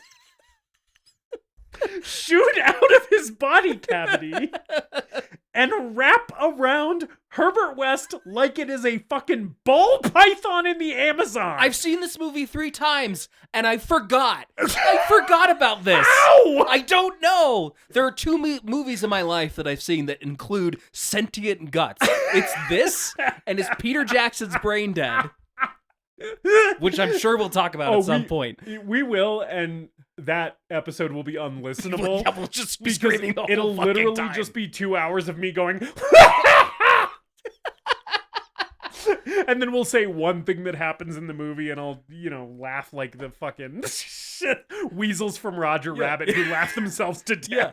But it wraps around him like tentacle porn. It's incredible. It's fucking insane. And it's just reverse photography. Like Yes. they just pulled it back and Yeah. then pulled the prop off of him and then reversed the footage. And the whole time here, there's tons of fog filling the room. The lights are flashing. Everything's going fucking insane. Dr. Halsey at one point gets overwhelmed by the other zombies, and he's backlit, so he's like in silhouette, and they just tear him limb from limb. Yeah. They just like tear his arms and legs off. This movie has, up to this point, there's been some crazy moments, but it's been operating at about like a 5, throughout its runtime. And then pretty much as soon as that head starts, sexually molesting Barbara Crampton, from there until the end of the movie, it's at like a 12. Yeah. All of a sudden. It's just one thing after another. Yes, it's bat shit. And so Herbert West is being crushed by this intestine snake, and they're like pulling him into a dark, foggy corner of the morgue, right? And he's basically like, Dan, take all my research, like take all my notes, take the reagent. And he's like tossing him all the shit, right? And yeah, then he presumably just gets killed by Dr. Hill's intestines. And Dan and Meg like run and escape the morgue. Yeah. They run down the hallway to the elevator where they're attacked by a couple more zombies. Yeah. One of which is the burn victim zombie who the actor was an amputee and has this fake arm hooked up to him. And Dan goes over and gets a fire axe while he's attacking Megan and hacks the arm off. And it's great. And then we get the arm twitching on the floor. Yeah, which is great. Which is just a guy sticking his his arm through the floor with makeup on it. And it looks great. It's awesome. And unfortunately, Dan lopped that arm off a little bit too late because the zombie was strangling her. And she had her airway kind of restricted for too long, and she's dead. Yeah, he tries to revive her. Yeah, and like rushes her into an operating room. Mm-hmm. We get the doctor from the beginning, who's Stuart Gordon's wife again. And the hospitals, everyone's confused and they're in a panic, and it's like there's a Re-Animator situation going on downstairs, guys. Dan's also like covered in blood. Like he rushes into this operating room like with Meg, right? And she is still naked from, the decapitated head, sexual assault, all that stuff. He had like wrapped her in a coat, but basically she's nude and he's just covered head to toe in blood. And everybody in this operating room is basically like, okay, I guess Dr. Dan Kane is giving instructions. Yeah. Looking like that. And he's trying to revive her with the defibrillator machine. Yeah, the paddles. Very, very intense. And the same thing kind of happens like at the beginning where it mirrors the opening scene pretty much exactly. She just tells him like she's gone, you got to give up. And there's really, really sweet music that plays while Dan is crying, and then the theme kicks back in, and this is the moment. This is the moment of Bruce Abbott's acting that I like, because you see him wordlessly basically turn into Herbert West. Yeah, you see him decide to be like, well, there's one way I know I can bring her back. Yeah. Right? Yep. And he pulls the reagent out of the bag. I really love the way they shoot this, because he fills the syringe with the reagent, and then he like goes around to, because they injected at the back of the skull, so he like goes around to the back of her skull, and then it fades to black. And so like the shot totally fades out, and the only thing that is left in the blackness is the glowing reagent in the syringe. And then you just see, as he pushes the plunger and injects it into her, you just see the reagent, the glowing reagent, slowly disappear, and it goes fully to black. I just really like the way they do that final shot. I think so. It's real fun. And then we hear Barbara Crampton scream, and that's the movie, baby. That's the movie. And then we get credits, which are again in John Carpenter font. Yeah. And I did just want to call out, in the credits, there is the obligatory "no animals were killed or injured in the making of this movie," to which I would just like to say to Stuart Gordon and everybody else who worked on this movie, yeah, we could tell. We could tell. At no point did I believe that was a cat. I wasn't worried about it, but thank you for telling me anyway. And that's Re-Animator. That's Re-Animator, baby. Yeah. Justus. Yes. Is Stuart Gordon's Re-Animator the greatest movie ever made? Yes, it is, you stupid bitch. A guy gets killed by another man's reanimated intestines in this movie. Of course it is the greatest movie ever made. And I have nothing else to say about it. Yeah, that's right. Like, of course it is. I get it.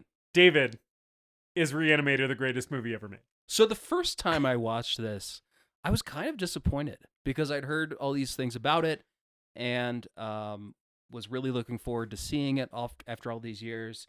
Wasn't terribly into it. I thought it was good, but I wasn't blown away by it. This is the best experience I've had with it so far.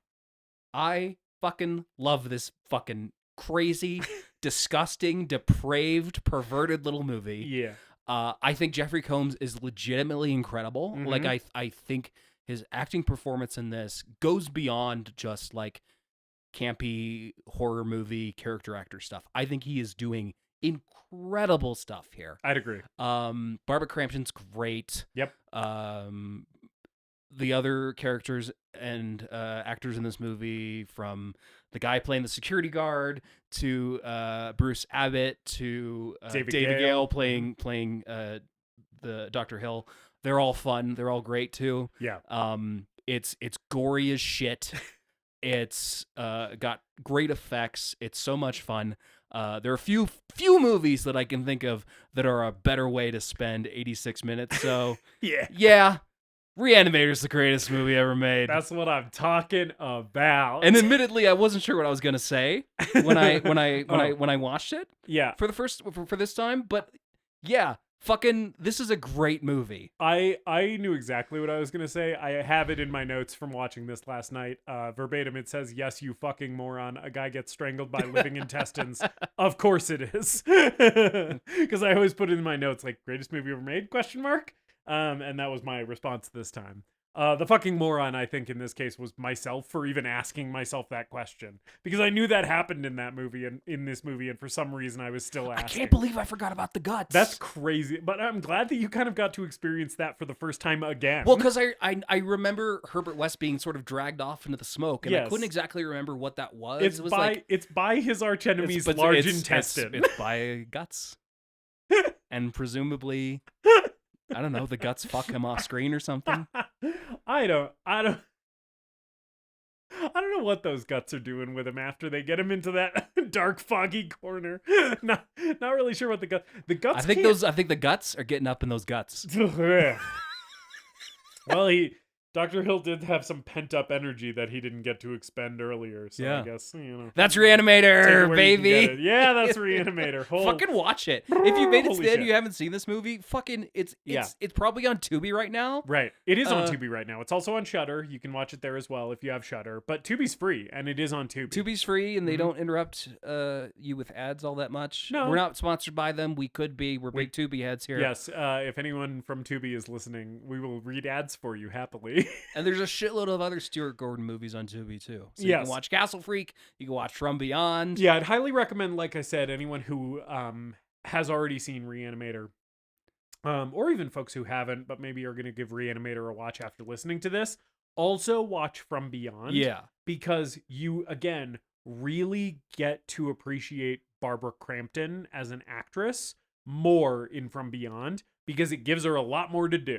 And From Beyond might be even crazier in places than this movie. I think so. And I think Re-Animator tends to get the love and the support from horror fans.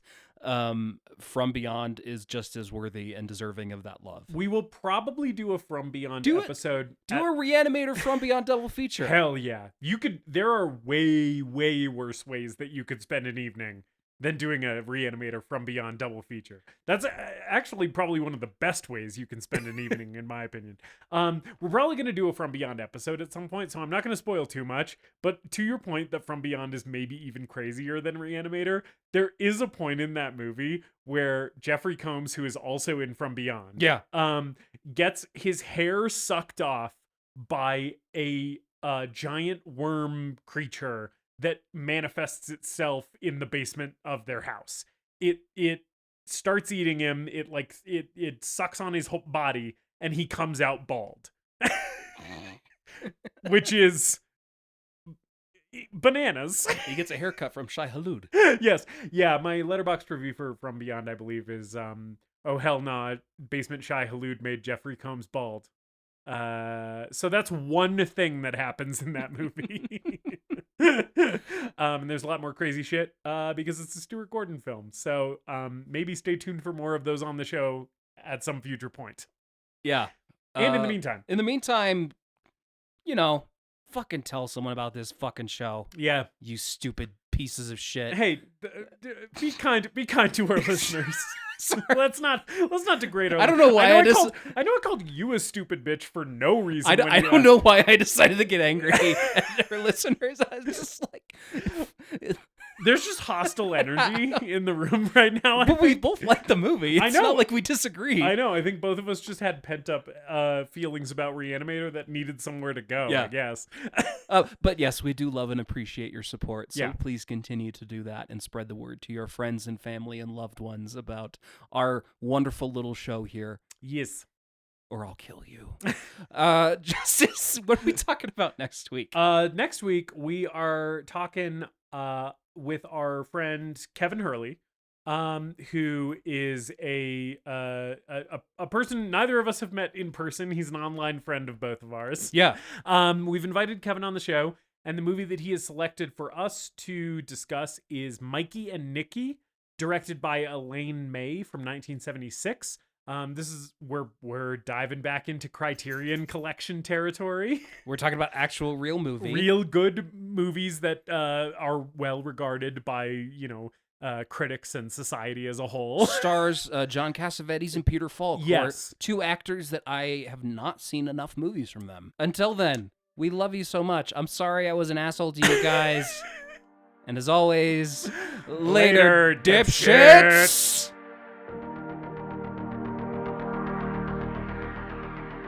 We hope you enjoyed this episode of The Greatest Movie Ever Made. Please remember to leave us a rating and a review, and to subscribe to the show wherever you listen. We appreciate you supporting the show and spreading the word. Tell your friends to listen, tell your enemies to listen, tell your mom to listen. If your neighbor has an unsecured Bluetooth speaker, connect to it and play an episode. You can follow us on social media at TGMEM_podcast, and if you've got a movie that you want us to talk about, send us an email at thegreatestmoviepodcast@gmail.com.